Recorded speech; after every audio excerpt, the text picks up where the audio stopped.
અખિલ બ્રહ્માંડનો માલિક કૃષ્ણ પરમાત્મા બાપુ એને ખબર ન હોય કે અહીંયા બેસ તો ભીલ મને બાણ મારશે ને ખબર ન હોય. એવા બાપુ જો સમર્થ પુરુષોને જો કર્મનો હિસાબ દેવો પડ્યો હોય એનું શું કર્મ હશે? તમે એનું રામ રામ રામ કરી છે બાપુ. સીતાજી રામને પરણે આખી જિંદગીમાં હારો દી ન હોય ગયો બાપુ, એનું શું કર્મ હશે?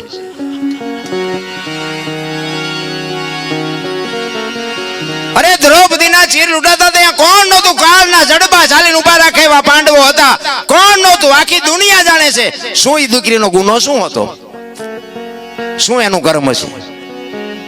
રામ જેવા રામને જો 14 વર્ષ વનમાં રખડવું પડ્યું હશે તો બાપુ એનું શું કર્મ છે? અરે થઈ થાવીને થાસ્યાઓ ત્રિકાળ જ્ઞાની મહાપુરુષ ગંગાનો પુત્ર ભીષ્મ છેલ્લે બાણની પથારીમાં હોવું પડ્યું એનું શું કર્મ? હે મોત જો આવે એમના દૂત આવે અને એને જો પાછા કાઢી અકવાની જેનામાં સમર્થ શક્તિ હોય એને બાપુ છેલ્લે બાણની પથારીમાં હોવું પડ્યું. તો આપણે કોકના બૂસ માર્યા છોડ છે ઓલો નહીં હિસાબ દેવો પડે. કર્મે લખ્યા કિરદાર કોઈ દી સઠી ના સુકે નહીં. હુનર કરો હજારી આખરે આડા ફરે ફરે ને ફરે. મેં છે ને મેં કેટલા કર્યા છે મને ખબર, અને આપણી ભોગવવાની તૈયારી છે. કારણ કે કોકને માર્યા હોય તો પછી આપણે માર ખાવો પડે. એમાં પછી રોય ન છોડી દે. આ બધા છૂટવાનું નહીં રોયા હોય. હે આ કંસ કૌરવ ને રાવણ જેવા બાપુ આ દુનિયામાં એવા શક્તિશાળી જેને ઈશ્વરને ધક્કો કરાવે અને એની પાસે બાપુ આજીવનનું જે એમ કહેવાય કે વચન માગી લે. હરણાકશ તમે જો જાણે છે બધા. હમણાં ભાઈએ કીધું એમ આખી દુનિયાને બધું ખબર છે પણ કરવું કોઈ નથી. મુદ્દો ઈ છે. રામ વનમાં ગયા હતા ને સીતાજીને રાવણ લઈ ગયો ને હનુમાનજી અહીંયા ગયા, રામ અહીંયા ગયા, રામે રાવણને માર્યો ને આવતા રહ્યા. બધી વાત તો આની આજ છે ને. શું લેવા વાઘ ઓલવી પડે? આ જો આપણે ટીપું ન પડે તો કાંઈક તમારા મારા જીવનમાં કાંઈક બાપુ ઉતરવું જોવે. એક બેન હતા ને, બેન એક બાજુના ગામમાં એના ઘરવાળાને કે કથા બેઠી છે હું સાંભળવા જાઉં. બોલો ભાઈ કે જા ને ભાઈ. એ બેન અહીંયા ગઈ ને પછી હાજે કથા સાંભળીને આવી ને એના ઘરવાળાએ પૂછ્યું કથા સાંભળવા દીધી તો કે હા. કે શું બાપુ વાંચતા હતા? એ કે પણ માણા માણા માણા માણા. એ કે પણ બાપુ શું વાંચતા હતી? તો કે એ કે પણ કેટલું બધું રાંધેલું કેટલા બધા માણા ખાય ને. એ કે પણ બાપુ વાંચતા હતા એ તો કે પણ કે કેટલા માંડવા ને કેટલા ભૂંગરા. એ કે પણ બાપુ શું વાંચતા હતા? એ કે એટલા બધા માણા સાંભળાય. નકરી બહાર બહાર જ રખડી માલબા જઈદ ની શું કથા સાંભળાય ભલા માણા? એમ ભજનમાં તમે જો બેઠા હોય ને ઘડિયાળમાં ન જોવું પડે ને બંગાહું ન આવે ને ચા ની ન જરૂર પડે બાપુ. દી ઉગે એને ભજન કહેવાય. રામ એટલે સવારામ કહે છે ભજનના ભરોસે રેજે અંતે ઈ ન રોપ છે અમર બીજક જેને હાથ લાગ્યું એને કાળ કેમ લોભ છે. બાપુ ભજનના ભરોસાની વાત છે. આ સાધુ પાસે વાતો બધાની પાસે હારી પડી છે. એના ખિસ્સામાં શું મુક્તિની પોટલી છે તમને આપી દે મુક્તિ મળી જાય. ઈ કે ઈ માર્ગે હાલવાની વાત છે. બાકી તો બાપુ જેને ગાંઠ વળી જાય ને, કચ્છનો બારવટીયો જેસલ જાડેજો સદી તોરલને લઈને નીકળ્યો ને સાસડિયા કાઠીના ઘરેથી ચોરી કરવા ગયો તો જો ગુરુ ગોતવાજીયા નહીં મળે. એ તો સમય પાકશે ને તેથી બાપુ આંગળી પકડનારો ફાટેલા લુગડામાં જડી જાય. તમે સમજી લેજો કે તમારું કામ થઈ ગયું. હાલતા થઈ જાઓ. એ સદી તોરલ એના ગુરુ છે પણ બાપુ અહીંયા ચોરી કરવા ગયો તો ને ખીલો ઘોડીએ કઢાવ્યો ને હચડીમાં ધરબી દીધો ને અહીંયા બંધાઈ ગયા ને ગુરુ મળી ગયા. એ બે જણા અહીંયાથી હાલતા થયા ને. તોરલના હાથમાં એક તારો છે ને જાડેજાના હાથમાં તલવાર છે. બે જણા વાદ કરે છે. જેસલ કહે છે શું તમે હુતા નથી ને હુવા દેતા નથી? આખી રાત રાગડા તાણો આ એક તારામાં શું વળે તમારું? ત્યારે તોરલ કહે છે જાડેજા એક તારો કરી તમારી તલવાર ન કરે. તમે જે કરતા હોય કરો ને, અમે જે કરી અમને કરવા દો. નહીં, મારી તલવાર કરી તમારો એક તારો ન કરે. દરબાર ભૂલો છો. અને બાપુ છે ને આ છે ને લોટાના સેણ્યા ખાધા તે દુનિયા ગાણ્યા ગાય છે એના. એમની પેઢીઓના અમારી અહીંયા કોથળા નથી આવતા કે અમારા બાપ દાદાના ગાણા ગાવ છો 5 મણ દાણા મોકલાવી. ના, એવું નથી. એ તો કર્યું છે હું એટલે મારા ગાવું પડે છે. તોરલ કે મારો એક તારો વધે ને જાડેજો કે મારી તલવાર વધે. પછી જાડેજો કહે છે કે તમારી જો એક તારો વધતો હોય તેનું મને પ્રમાણ આપો. અને આ પ્રમાણ વાળી વાતો છે. રામ આ હજારો વર્ષથી વાણી હાલી આવે ને અભાવો ન આવવાનું કારણ શું? આ હોનું છે. આ પિત્તળ નથી. આને ડાઘ ન લાગે કોઈ દી. પછી મારા જેવો ગાતો હોય તો ભલે 5 લાખ ખર્ચીને લાવો તો ભલે, એમાં બાપુ ડાઘ આવે જ નહીં કોઈ દી. ખોટી વાત. અહીંયા તોરલે જો 2 ભજન ગાયા હોત તો જાડેજો સમજી જાત. એ તો એવા ઠેકાણ લઈ જવા પડે ને. હાંકડીમાં આવે ને હનુમાન ચાલીસા જે ચાલુ થાય ને નાભીમાં જ થાય. હા, ડાયરેક્ટ હનુમાન અરે ઓનલાઈન હાંકડીમાં આવે ને જીતી થાય ને રોજ આપણે કરતા એમાં ફેર હોય. અને ચારે બાજુથી બટાજટી બોલવા મળે ને પછી હનુમાન ચાલીસા ચાલુ થાય ને ડાયરેક્ટ નાભીમાંથી હનુમાન અરે ઓનલાઈન થાય. તારે હનુમાનને ખબર પડે કે બેટા મારા આજ હાંકડીમાં આવ્યો એટલે બોલે. ત્યાં કોઈ જિંદગીમાં મારું નામ લીધું નથી. એમ રોજના બેલેન્સની જરૂર છે.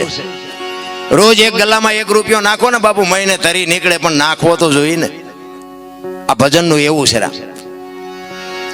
સતી તોરલ કહે છે કે જાડેજા હું સમય આવશે ને તમને પ્રમાણ આપીશ. દરિયાના કિનારે આવ્યા, હોળીમાં બેઠા ને હોળી મંડી હાલવા, અને મધ દરિયે હોળી ફૂગીને પવનને દિશા બદલાવીને ખોરડા જેવડા મોભા મીડિયા ઉલળવા.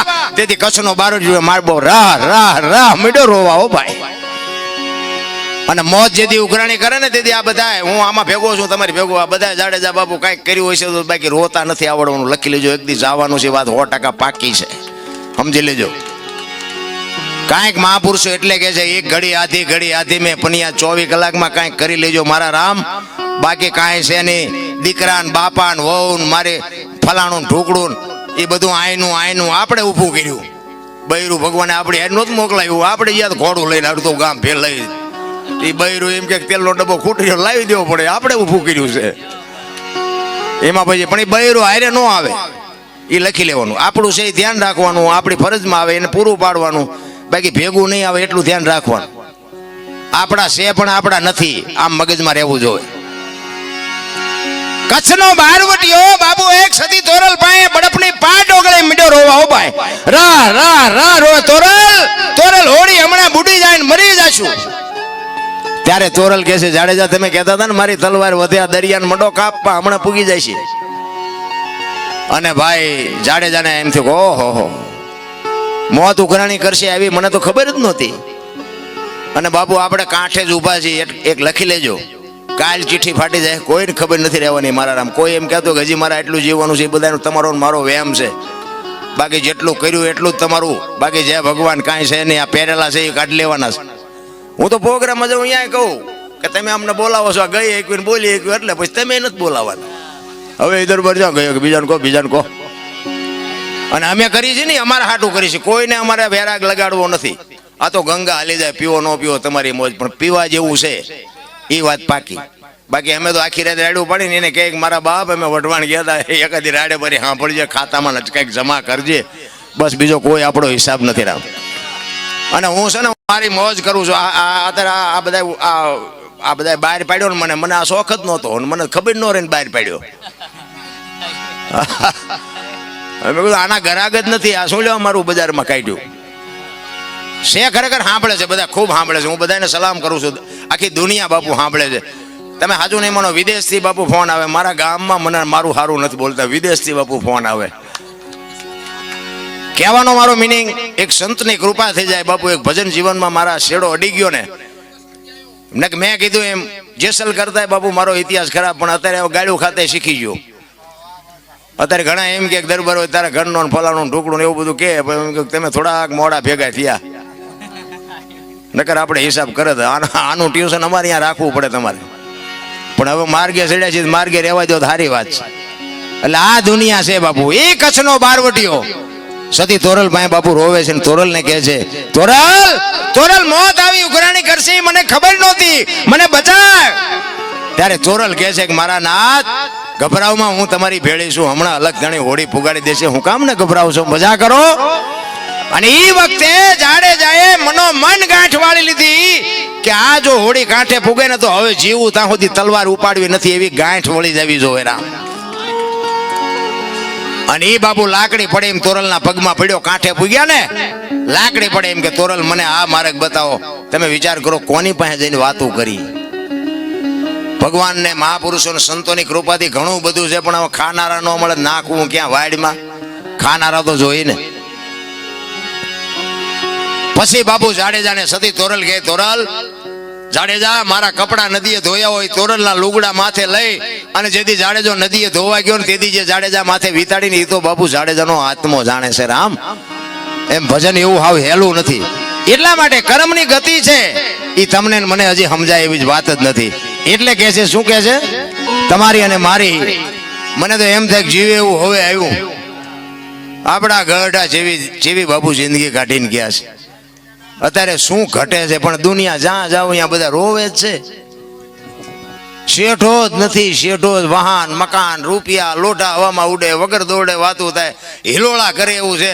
તોય કે અમારી પાસે કાંઈ છે જ નહીં, કાંઈ છે મરો કાંઈ ન હોય. બળદિયાને ખબર પડે, શેઠો આવે ને બળદિયાને ખબર પડે કે હવે વળી જવાય. માણાને નથી ખબર પડતી. બોલો શું જોવે છે એ નક્કી નથી થતું. એક સુરદાસ હતો ને, સુરદાસ હાથમાં દીવો લઈને હાલો જતો હતો, બે આંખે સુરદાસ હતો. કોઈક ડાયો માણા હામો મળ્યો, એ કહેલા તું તો સુરદાસ નથી? તો કે હા સુરદાસ છું. તને વર્તાય છે? તો કે ના. કે તો હું દીવો લઈને રખડસ? એ કે આંખો વાળા મારી ન ભટકાય, તેમાં એ મને ભટકીને પાડે છે. અને વાતે હાજી નથી. સુરદાસ નક્કી કર્યા વગર પગ ન મૂકે. આપણે ખાઈડમાં જઈ ખબર પડે કે ઊંડી હતી હળવા મરો ને ક્યાં જવું છે. અરે બાબુ જીવવા જેવું આવ્યું છે. અત્યારે તમે જોવો તો છોકરા કાજુ બદામની વગેટ કરે. બોલો આપણને પાર્લેના વાંધા હતા. હમણાં ભાઈ ઓલે વાત કરતા હતા ને, તમે મને દુઃખ એ વાતનું છે કે અત્યારે તમે જોવો તો પુણ્યદાન ઘણું થાય છે.